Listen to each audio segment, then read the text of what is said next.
Hello friends, welcome to Kitchen Smell. ಇವತ್ತು ನಾವು ನುಗ್ಗೆಕಾಯಿ ಗೊಜ್ಜು ಹೇಗ್ ಮಾಡೋದು ಅಂತ ನೋಡೋಣ. ಇದನ್ನ ನುಗ್ಗೆಕಾಯಿ ಸೆಮಿ ಗ್ರೇವಿ ಅಂತಾನು ಕರಿಬಹುದು. ಬಾಣ್ಲಿ ಸ್ವಲ್ಪ ಬಿಸಿ ಆಗ್ಲಿಕ್ಕೆ ಬಿಡ್ತಾ ಇದ್ದೀನಿ. 3 ರಿಂದ 4 ಟೀ ಸ್ಪೂನ್ ಆಗುವಷ್ಟು ಎಣ್ಣೆಯನ್ನ ಹಾಕೊಳ್ತಾ ಇದ್ದೀನಿ. ಈಗ ಎಣ್ಣೆ ಚೆನ್ನಾಗಿ ಕಾದಿದೆ. ಈಗ ಎಣ್ಣೆಗೆ ನಾನು 1/4 ಬೌಲ್ ಆಗುವಷ್ಟು ಶೇಂಗಾವನ್ನ ತಗೊಂಡಿದ್ದೀನಿ. ಶೇಂಗಾವನ್ನ ಸ್ವಲ್ಪ ಫ್ರೈ ಮಾಡ್ಕೊಂತಾ ಇದ್ದೀನಿ. ಶೇಂಗಾ ಚೆನ್ನಾಗಿ ಫ್ರೈ ಆಗಲಿ. ಶೇಂಗಾ ಚೆನ್ನಾಗಿ ಫ್ರೈ ಆಗಿದೆ, ನೀವು ನೋಡಬಹುದು. ನಾನೀಗ ಇದಕ್ಕೇನೆ ಸಣ್ಣ ಬೌಲ್ ಅಲ್ಲಿ 1 ಬೌಲ್ ಆಗುವಷ್ಟು ಒಣ ಕೊಬ್ಬರಿಯನ್ನ ತಗೊಂಡಿದ್ದೀನಿ. ಇದನ್ನು ಕೂಡ ಇದಕ್ಕೆ ಹಾಕೊಂಡು ಸ್ವಲ್ಪ ಫ್ರೈ ಮಾಡ್ಕೊಂತಾ ಇದ್ದೀನಿ. ಒಣ ಕೊಬ್ಬರಿ ಚೆನ್ನಾಗಿ ಫ್ರೈ ಆಗಲಿ. ನೋಡಿ, ಒಣ ಕೊಬ್ಬರಿ ಕೂಡ ಚೆನ್ನಾಗಿ ಫ್ರೈ ಆಗಿದೆ. ಈಗ ನಾನು ಇದಕ್ಕೇನೆ ಅರ್ಧ ಬೌಲ್ ಆಗುವಷ್ಟು ಕೊತ್ತಂಬರಿ ಸೊಪ್ಪನ್ನ ಹಾಕೊಳ್ತಾ ಇದ್ದೀನಿ. ಇದನ್ನು ಕೂಡ ಇದ್ರ ಜೊತೆಗೆ ಚೆನ್ನಾಗಿ ಫ್ರೈ ಮಾಡ್ಕೊಳ್ಳಿ. ನೋಡಿ, ಇದು ಚೆನ್ನಾಗಿ ಈಗ ಫ್ರೈ ಆಗಿದೆ.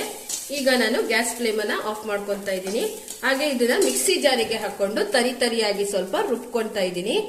ನಾವು ಫ್ರೈ ಮಾಡ್ಕೊಂಡಿರುವಂತಹ ಶೇಂಗಾ, ಒಣ ಕೊಬ್ಬರಿ ಮತ್ತು ಕೊತ್ತಂಬರಿ ಸೊಪ್ಪನ್ನ ಹಾಕೊಂಡಿದ್ದೀನಿ. ಈ 1/4 ಲೋಟದಷ್ಟು ನೀರನ್ನ ಆಡ್ ಮಾಡ್ಕೊಂಡ್ರೆ ಸಾಕು. ಈಗ ಇದನ್ನ ಸ್ವಲ್ಪ ತರಿಯಾಗಿ ರುಬ್ಕೊಂತಾ ಇದ್ದೀನಿ. ತರಿಯಾಗಿ ರುಬ್ಕೊಂಡಿರುವಂತಹ ಮಸಾಲ ಕೂಡ ರೆಡಿ ಇದೆ. ಈಗ ಇದನ್ನ ಸೈಡ್ ಅಲ್ಲಿ ಇಟ್ಕೊಂಡ್ಬಿಡಿ. ಗ್ಯಾಸ್ ಅನ್ನು ಆನ್ ಮಾಡ್ಕೊಂಡು 2 ಚಮಚದಷ್ಟು ಕುಕಿಂಗ್ ಆಯಿಲ್ ಅನ್ನ ಹಾಕೊಂತಾ ಇದ್ದೀನಿ. 6 ರಿಂದ 7 ಆಗುವಷ್ಟು ನುಗ್ಗೆಕಾಯನ್ನ ತಗೊಂಡಿದ್ದೀನಿ. ಇದನ್ನ ನಾನು ತವಕ್ಕೆ ಹಾಕೊಂಡು ಫ್ರೈ ಮಾಡ್ಕೊಂತಾ ಇದ್ದೀನಿ. ನುಗ್ಗೆಕಾಯನ್ನ ಎಣ್ಣೆಯಲ್ಲೇ 1-2 ನಿಮಿಷದ ಕಾಲ ಸ್ವಲ್ಪ ಫ್ರೈ ಮಾಡ್ಕೊಳ್ಳಿ. 2 ನಿಮಿಷ ಆಗಿದೆ. ಇದು ಚೆನ್ನಾಗಿ ಸ್ವಲ್ಪ ಫ್ರೈ ಆಗಿದೆ.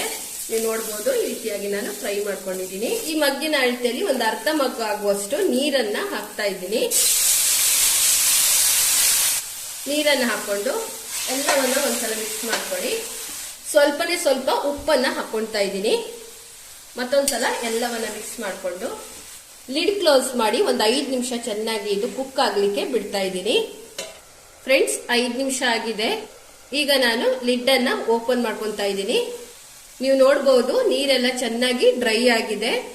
ಇದನ್ನ ಸ್ವಲ್ಪ ಓವರ್ ಆಗಿ ಕುಕ್ ಮಾಡ್ಕೊಂಡ್ಲಿಕ್ಕೆ ಹೋಗ್ಬೇಡಿ. ನೋಡಿ, ನೀವು ನೋಡಬಹುದು, ಚೆನ್ನಾಗಿ ಕುಕ್ ಆಗಿದೆ. ಒಳಗಡೆ ಚೆನ್ನಾಗಿ ಜ್ಯೂಸಿಯಾಗಿ ರೆಡಿ ಆಗಿದೆ. ಎಲ್ಲವನ್ನ ತೆಗೆದು ಒಂದು ತಟ್ಟೆಗೆ ಹಾಕೊಂಡು ಇಟ್ಕೊಂಡಿದ್ದೀನಿ. ಓವರ್ ಕುಕ್ ಮಾಡ್ಕೊಂಡ್ಲಿಕ್ಕೆ ಹೋಗ್ಬೇಡಿ. ಈಗ ಇದೇ ಪಾತ್ರೆಗೆ ನಾನು 3 ಚಮಚದಷ್ಟು ಕುಕಿಂಗ್ ಆಯಿಲ್ ಅನ್ನ ಹಾಕೊಳ್ತಾ ಇದ್ದೀನಿ.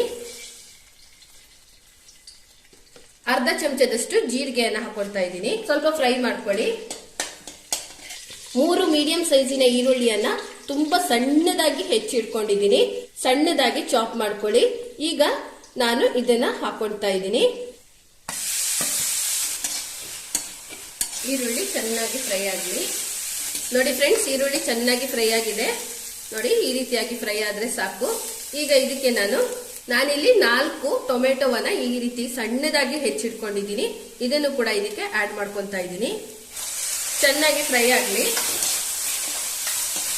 ಇದನ್ನ ಚೆನ್ನಾಗಿ ಕುಕ್ ಮಾಡ್ಕೊಳ್ಳಿ. ಈಗ ಇದಕ್ಕೆ ನಾನು 1 ಚಮಚದಷ್ಟು ಜಿಂಜರ್ ಗಾರ್ಲಿಕ್ ಪೇಸ್ಟ್ ಅನ್ನ ಹಾಕೊಳ್ತಾ ಇದ್ದೀನಿ. ಚೆನ್ನಾಗಿ ಒಂದ್ಸಲ ಮಿಕ್ಸ್ ಮಾಡ್ಕೊಂಡು ಫ್ರೈ ಮಾಡ್ಕೊಳ್ಳಿ. ನೋಡಿ, ಈ ರೀತಿ ಇಷ್ಟು ಕುಕ್ ಆದ್ರೆ ಸಾಕು. ಈಗ ಇದಕ್ಕೆ ನಾನು ಖಾರದ ಪುಡಿಯನ್ನ ಹಾಕೊಳ್ತಾ ಇದ್ದೀನಿ. ಅರ್ಧ ಚಮಚದಷ್ಟು ಅರಿಶಿನ ಪುಡಿಯನ್ನು ಹಾಕೊಳ್ತಾ ಇದ್ದೀನಿ. ಅರ್ಧ ಚಮಚದಷ್ಟು ಗರಂ ಮಸಾಲವನ್ನು ಹಾಕೊಳ್ಳಿ. 1 ಚಮಚದಷ್ಟು ಧನಿಯಾ ಪೌಡರ್ ಅನ್ನ ಹಾಕೊಳ್ತಾ ಇದ್ದೀನಿ.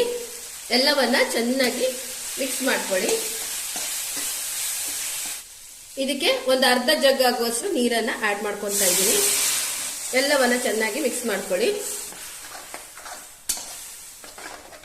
ನೋಡಿ, ಚೆನ್ನಾಗಿ ಇದು ಗೊಜ್ಜು ರೀತಿಯಲ್ಲಿ ರೆಡಿ ಆಗಿದೆ.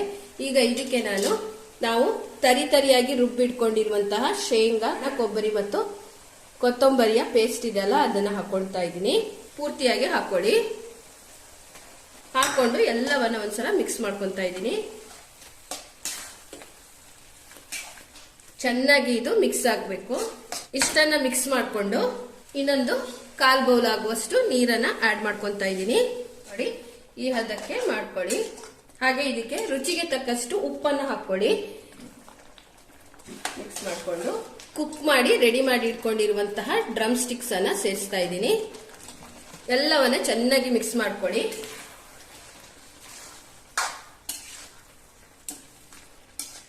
ಒಂದ್ 2ರಿಂದ 3 ನಿಮಿಷ ಇದು ಚೆನ್ನಾಗಿ ಕುಕ್ ಆಗ್ಲಿಕ್ಕೆ ಬಿಡ್ತಾ ಇದ್ದೀನಿ. ಈಗ ಒಂದ್ 3 ನಿಮಿಷ ಆಗಿದೆ. ಈಗ ಕೊನೆಯದಾಗಿ ಇದಕ್ಕೆ ಸಣ್ಣಗೆ ಹೆಚ್ಚಿಟ್ಕೊಂಡಿರುವಂತಹ ಕೊತ್ತಂಬರಿ ಸೊಪ್ಪನ್ನ ಹಾಕೊಂತಾ ಇದ್ದೀನಿ. ಫ್ರೆಂಡ್ಸ್, ಈಗ ನಾವು ಮಾಡ್ಕೊಂಡಿರುವಂತಹ ರುಚಿಕರವಾದ ನುಗ್ಗೆಕಾಯಿ ಗೊಜ್ಜು ರೆಡಿ ಆಗಿದೆ. ತುಂಬಾ ಅಂದ್ರೆ ತುಂಬಾ ಟೇಸ್ಟಿಯಾಗಿ ಆಗುತ್ತೆ. ಇದು ಅನ್ನದ ಜೊತೆಗೆ ಒಂದು ತುಂಬಾ ಒಳ್ಳೆ ಕಾಂಬಿನೇಷನ್. ಮನೇಲಿ ನುಗ್ಗೆಕಾಯಿ ತಂದಾಗ ಇದನ್ನ ಟ್ರೈ ಮಾಡಿ ನನಗೆ ಕಮೆಂಟ್ ಮಾಡಿ ತಿಳಿಸೋದನ್ನ ಮರಿಬೇಡಿ. ಈಗ ನಾನು ಗ್ಯಾಸ್ ಫ್ಲೇಮ್ ಅನ್ನ ಆಫ್ ಮಾಡ್ಕೊಂಡು ಇದನ್ನ ಸರ್ವ್ ಮಾಡ್ಕೊಂತಾ ಇದ್ದೀನಿ.